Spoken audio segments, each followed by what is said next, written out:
हुजूर की बारगाह में एक सहाबी रसूल आए। आप सल्लल्लाहु अलैहि वसल्लम ने देखा कि वो पुराने फटे कपड़े पहने हैं, बोसीदा लिबास पहना है। हुजूर ने फरमाया कि क्या तुम्हारे पास माल नहीं है?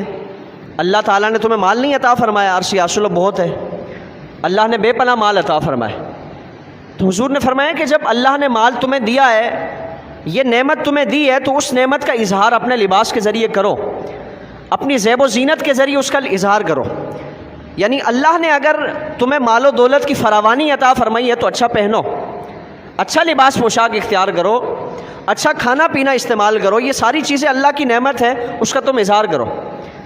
लेकिन इजहार वो तकब्बुर के तौर पर ना हो, दूसरों को नीचा दिखाने के लिए ना हो और अपनी शोहरत के लिए ना हो, बल्कि इस तौर पर हो कि अल्लाह ने ये मुझे नेमत दी है, मैं उसके शुक्राने के तौर पर उस नेमत का इजहार कर रहा हूँ कि अल्लाह ताला ने मुझे ये नेमत अता फरमाई है।